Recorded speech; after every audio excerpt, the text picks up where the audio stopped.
ओम नमः शिवाय। ओम नमः शिवाय। शिव हरि बच्चों, बोलो श्री कृष्ण भगवान की जय। सदा भवानी दाहिने सम्मुख रहो गणेश, रामा सम्मुख रहो गणेश। पांच देव रक्षा करो, ब्रह्मा विष्णु महेश, सियापति राम जय जय राम। मेरो मन बसियो सीताराम, राम नगरिया राम के, बसते गंगा तीर रामा, बसते सरयू तीर रामा। चौकी हनुमत वीर की राम जी, चौकी हनुमत वीर की। बोलो सियापति रामचंद्र भगवान की जय। बोलो गणेश भगवान की जय। शिव पार्वती की जय। अपने अपने गुरुदेव, अपने अपने माता पिता की जय। अपने अपने माता पिता की जय। अपने अपने गुरुदेव महाराज की जय। शिव पार्वती की जय। शिव पुराण की जय। शिव पुराण में श्री हरि को सृष्टि की रक्षा का भार एवं भोग मोक्ष दान का अधिकार दे भगवान शिव का अंतर ध्यान महेश्वर शिव बोले, उत्तम व्रत का पालन करने वाले हरि विष्णु, अब तुम मेरी दूसरी आज्ञा सुनो। उसका पालन करने से तुम सदा समय सत्य लोकों में मान्यत और पूजनीय बने रहोगे। ब्रह्मा जी के द्वारा रचे गए लोक में जब कोई दुख या संकट उत्पन्न हो, तब तुम उन संपूर्ण दुखों का नाश करने के लिए सदा तत्पर रहना। तुम्हारे संपूर्ण दुस्साह कार्यों में मैं तुम्हारी सहायता करूंगा। तुम्हारे जो दुर्जय और अनंत उत्कष्ट शत्रु होंगे, उन सबको मैं मार गिराऊंगा। हरे, तुम नाना प्रकार के अवतार धारण करके लोक में अपनी उत्तम कीर्ति का विस्तार करो और सबके उद्धार के लिए तत्पर रहो। तुम रुद्र के धन्य हो और रुद्र तुम्हारे धन्य हैं। तुम में कोई रुद्र में कुछ भी अंतर नहीं है।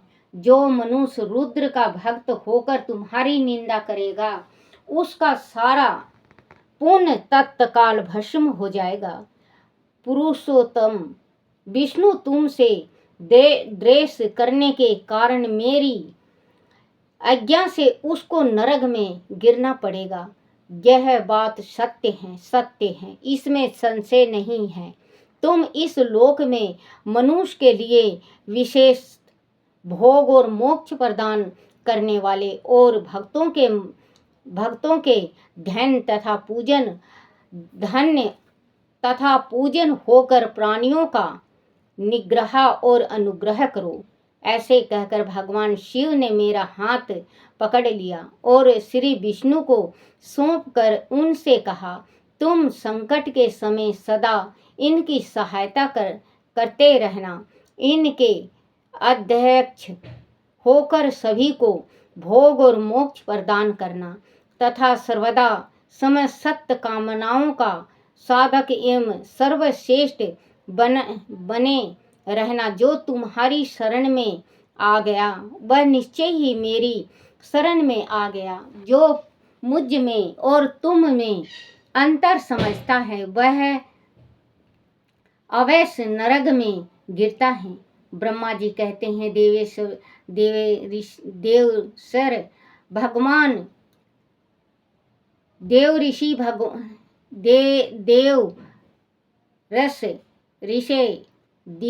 ऋषि आप भगवान शिव का यह वचन सुनकर मेरे साथ भगवान विष्णु ने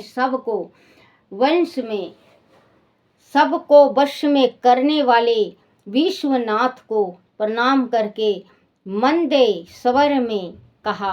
श्री विष्णु बोले, करुणा सिंधु जगन्नाथ शंकर, मेरी यह बात सुनिए। मैं आपकी आज्ञा के अधीन रहकर यह सब कुछ करूँगा। स्वामी, जो मेरा भक्त होकर आपकी निंदा करेगा। बच्चों, अगर आप शिव जी की पूजा कर रहे हो तो कभी भी गलती से भी भगवान विष्णु की बुराई ना सुनना ना करना। करना तो करना ही नहीं है, सुनना भी नहीं है, क्योंकि अगर विष्णु भगवान की जो बुराई सुनता है तो शंकर भगवान जितना भी हमारा पुण्य किया हुआ है सब छीन कर देता है और हमें लास्ट में नरक में जाना पड़ता है। और अगर जो शिव जी का पूजन करता है, जो शिव जी का पूजन कर इसका विष्णु भगवान का पूजन करता है और शंकर भगवान की बुराई करता है तो वो भी नरकगामी है, वो भी नरक में जाता है। क्योंकि कहते हैं विष्णु भगवान का पूजन करने से शिव जी प्रसन्न होते हैं और शिव जी का पूजन करने से विष्णु भगवान प्रसन्न होते हैं। बच्चों, हमें भगवान ने जो जीवन दे रखा, हमें अनमोल जीवन दे रखा, हमें जाप के वास्ते दे रखा। तेरी मेरी करके मत गवाओ बच्चों, ये जीवन बहुत मुश्किल से मिलता है। देखो बच्चों, हमें जीवन मिला, हमें आगे उम्र भी मिली, जीवन के साथ उम्र भी मिली। कहीं कहीं देखने में आता है बच्चा पैदा लेते ही वो बच्चा मर जाता है, इस दुनिया को देखने से पहले ही, आँख खोलने से पहले ही मर जाता है, क्योंकि वो उसका पाप होता है जो गर्भपात करवा देती हैं, जो मुश्किल से वो मानव का जन्म 84 लाख जीवन जी के जब वो मानव का जन्म मिलता है, उसको वो माँ के गर्भ में आता है या आती हैं, वो माँ दवाई खा लेगी या सफाई करवा लेती हैं, अबॉर्शन क्या कहते हैं वो करवा लेती हैं। तो वो आप ये देखो कि वो बच्चा इतना साल नरक भोग के और जोनी भोग के जब इंसान के गर्भ में आया, लेकिन उसको उसकी करनी बाकी थी। ये ना उस माँ की गलती है ना उस बाप की गलती है, क्योंकि गर्भपात हो जाता है किसी किसी का 3 महीने का, 4 महीने का, 5 महीने का, 7 महीने का गर्भपात हो जाता है। तो ये माँ बाप पिछले जन्म में उसका बुरा करके आए हैं, जो गर्भ में आके वो आपको दर्द दे गया। और वो बच्चा जो आपने बुरा किया तो आपसे बदला लेने के वास्ते वो 10 गुना आपके साथ बुरा किया, जो मानव रूप बनता भी वो राक्षस के रूप में। क्योंकि गर्भ में पड़ने के बाद बच्चे सुनो मेरी, जो गर्भ में बच्चा पड़ जाता है, गर्भ में बच्चा आ जाता है, तो चाहे किसी जाति का भी हो, उसका अंश हो जाता है, अंश हो जाता है ना। अगर वो गर्भपात हो जाता है 4 महीने का, 5 महीने का, क्योंकि जिस टाइम गर्भ में बच्चा जाता है जिंदगी उसी टाइम उसकी चालू हो जाती है। हाँ, आत्मा जो धड़कन होता है, जो माँ के गर्भ में पता चलता है, माँ को महसूस होता है, वो 3 महीने में या 5वें महीने में होता है, 3 में या 5वें में होता है। तो बच्चों, जब वो उस कुल का हो गया, उस कुल का हो गया, अब गर्भ से निकल गया, क्योंकि 4-5 महीने का होगा, 6 महीने का होगा, 7 महीने का तो बच जाता है। लेकिन कोई भागवान होते हैं बच्चे, नहीं तो वो भी नहीं बचते। तो अगर बच जाता, नहीं बचता, तो वो बच्चों फिर नरक में जाता है, क्योंकि माँ के नरक से निकल के वो नरक ही में जाएगा, वो स्वर्ग, उसको स्वर्ग नहीं मिलता। और जो माँ गर्भ हत्या करवा देती है, गर्भ गिरवा देती है, उसको अगले जन्म में बच्चों के वास्ते वो तड़पती रहेगी, उसको बच्चा प्राप्त नहीं, अपने गर्भ में बच्चा नहीं रख सकती, क्योंकि उसको श्राप मिल जाता है। जो जान पूछ के माँ, जो जान, दवाइयाँ बहुत है बच्चों, बहुत ही दवाई हैं, पहले भी थी, पहले देसी दवाई थी, अब अंग्रेजी दवाई चल गई है। दवाई बहुत है, अगर आपके जैसे नहीं चाहते तो आप 1-2 दिन टलता है उसी टाइम दवाई खा के अपना वो कर लो। ये मत करा करो कि 4 महीने का, 5 महीने का, 7 महीने का आप बच्चा खराब करो। आप पाप के भागी बनते हो, बहुत बड़ा पाप के भागी बनते हो। क्योंकि बच्चा को आने दो इस दुनिया में, लड़का हो चाहे लड़की।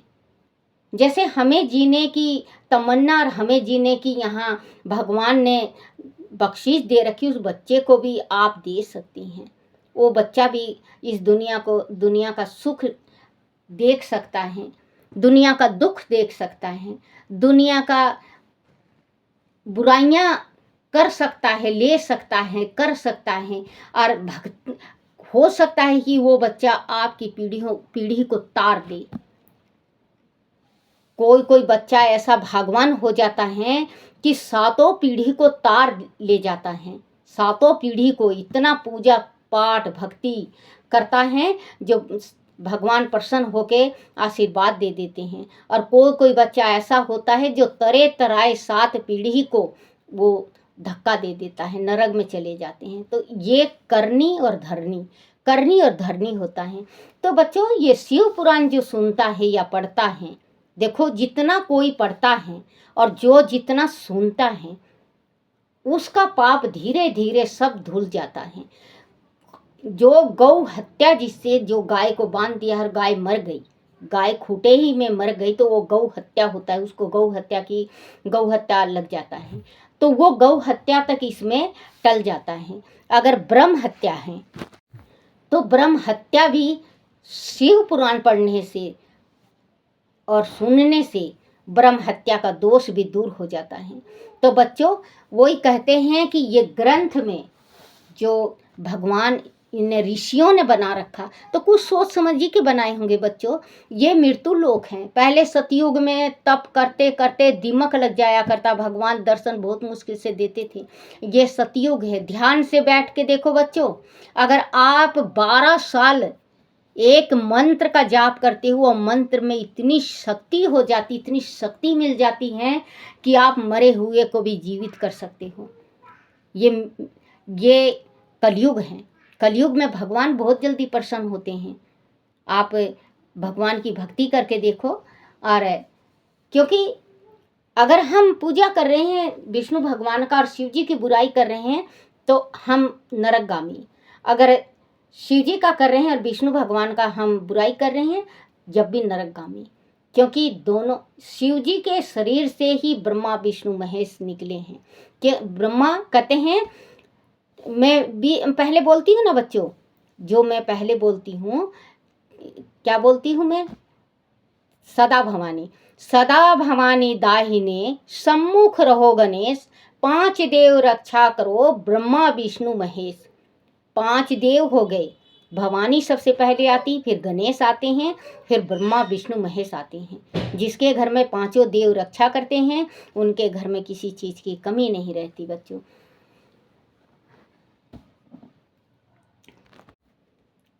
अज्ञान से नरक में पुण्य तत्काल भस्म हो जाता है।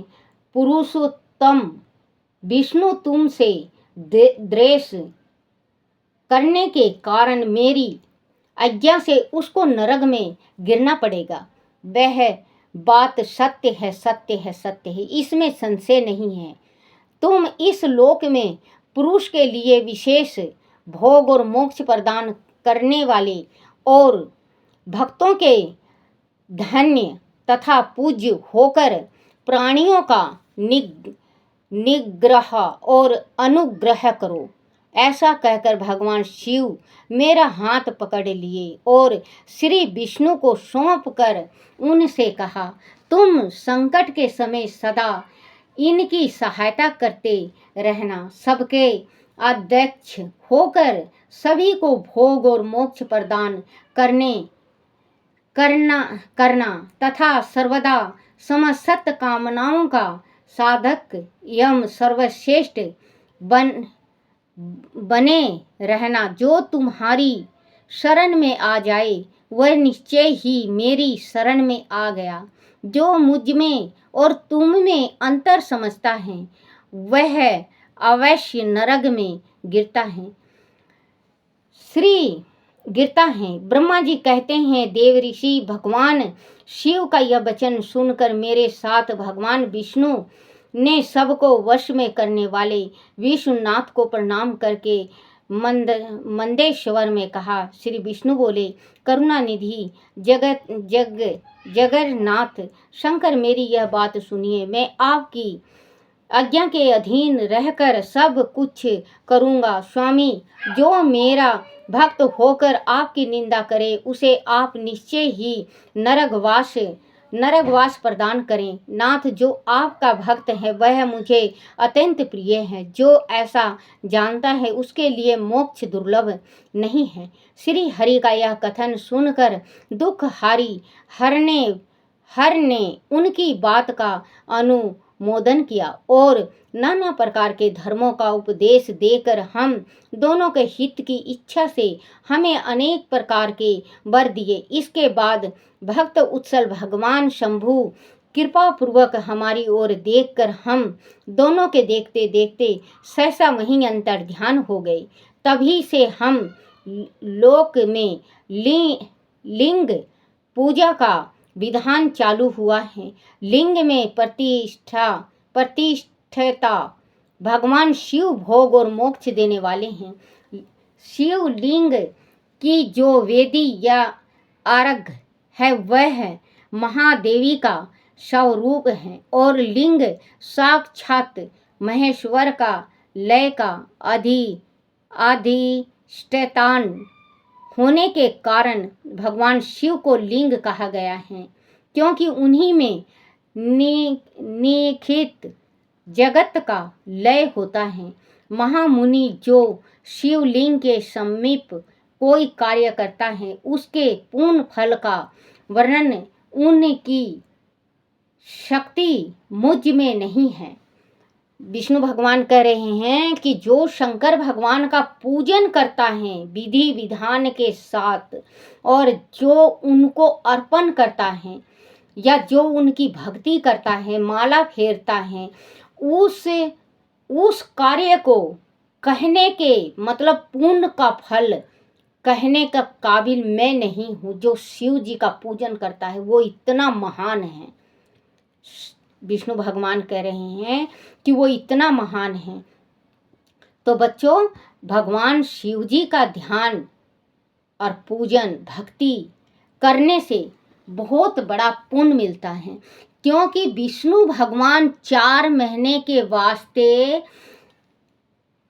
विश्राम कर रहे हैं। 4 महीना के वास्ते तो सबसे पहले 1 महीना शंकर भगवान का सावन होता है। सबसे पहले विष्णु भगवान ने सावन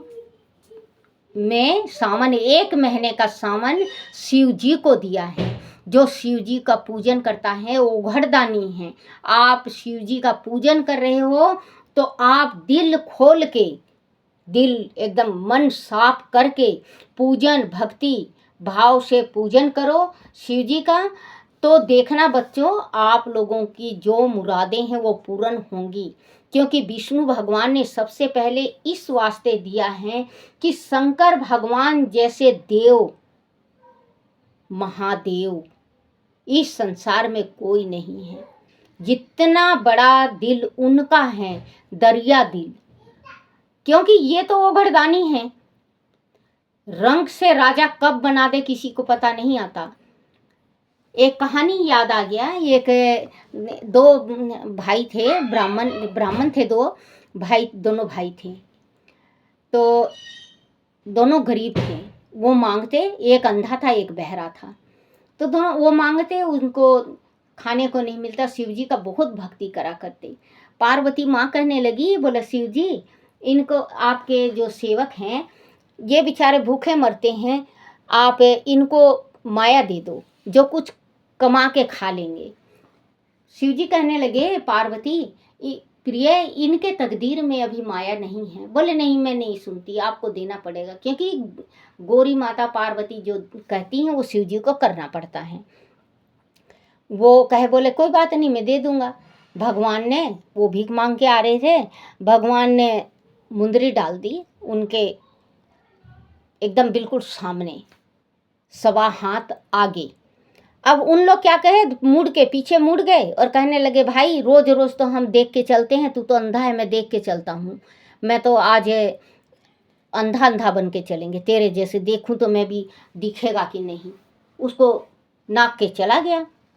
अब भोलेनाथ कहे, बोले प्रिय देखो, इनके भाग में अभी नहीं है।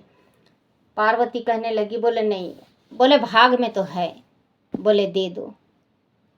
बोले चलो, तू कह रही तो मैं देऊंगा। अपने गए घर, रात हुआ, भगवान छप्पर फाड़ के दे रहे हैं और दोनों भाई आपस में ये सलाह करे, बोले ये नगरीय को छोड़ देते हैं, हम खाने पीने को तो मिला ही नहीं। दरवाजा बंद किए और साफ गए। शिव जी कहे, बोले देखो पार्वती, दो चांस हो गया, इनके तकदीर में अभी है नहीं, और इस नगरी में इनको बसना नहीं है, दूसरी नगरी में जाएंगे तो इनका भाग खुद ही खुल जाएगा, कुछ देने की जरूरत ही नहीं पड़ेगी। बोले अच्छा, बोले चलो, इनके पीछे पीछे चल दिए दोनों शिव पार्वती। गए, चलते गए चलते गए चलते गए चलते गए, एक देश छोड़े, 2 देश, 3 देश, चौथा 5वां देश में कहे, बोले ये गांव है, गांव के लोग बहुत दयालु होते हैं, हम यहीं पे ठहर जाते हैं, यहीं पे खाएंगे, मांगेंगे और खाएंगे। बोले हाँ जरूर मांगेंगे खाएंगे। क्या हुआ उस दिन, उस राजा का जो सरपंच था, उसके घर में चोर घुस आए और उसके पीछे इन लोग थे। अब चोर घुस आए, इनकी आंख खुली और देखा कि चोर घुस रहे हैं, इन्होंने हल्ला मचाया, हल्ला मचाने लगे, चोर चोर चोर। अब चारों तरफ से उठ गए, बंदे पकड़ लिए, चोरों को मारपीट करके जेल में डलवा दिया। बोले कि सबसे पहले कौन बताया? अंधा बहरा कहने लगे, बोले कि हम, बहरा कहने लगा, बोले कि मैं देखा था। अंधा कहने लगा, मैं तो देख नहीं सकता, हाँ मैं आवाज़ जरूर लगाया था। अब सरपंच खुश हो गया। सरपंचों ने मिल के उनको वहीं पे घर बनवा दिया उनका, और काम दे दिया उनके वास्ते। वो काम करते और सुख से खाते, उनका मांगना छूट गया, क्योंकि वो सरपंच कहने लगा, तुम ब्राह्मण हो, हमारे घर में तुम मंत्र जाप करो ज्ञात्री का और सुख से खाओ। बना बनाया खाना मिलने लगा और सुख से रहने लगे। शिव बोले, कहने लगे, प्रिय देख, आज इनकी मुकद्दर इस शहर में, गांव में इनकी मुकद्दर आज से खुल गई है। ये माला जपेंगे, दोनों टाइम का भोजन करेंगे, जो पैसा होगा वो इकट्ठा भी करेंगे और अपना आगत भी संवारेंगे। तो वही कहते हैं बच्चों, जब भोलेनाथ देते हैं तो छप्पर फाड़ के देते हैं, जब नसीब में होता है ना तो भगवान।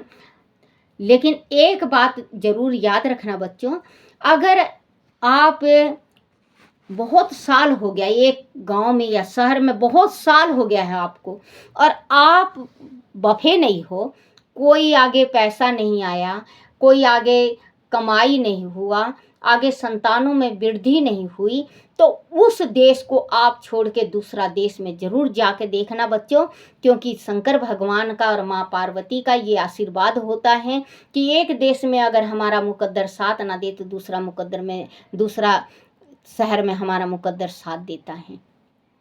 बोलो शिव पार्वती की जय।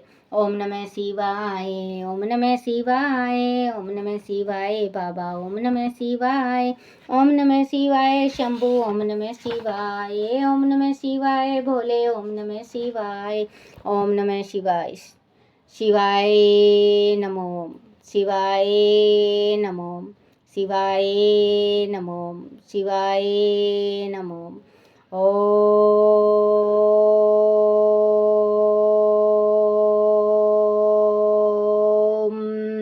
नमः शिवाय। बोलो शिव पार्वती की जय। अपने अपने गुरुदेव महाराज की जय। हे मेरे शिव पिता, मेरे से कोई भूल, कोई चूक, कोई गलती, कोई टूटी हो जाए, मुझे क्षमा करना, क्षमा करना, क्षमा करना। बम बम भोलेनाथ की, हर हर महादेव।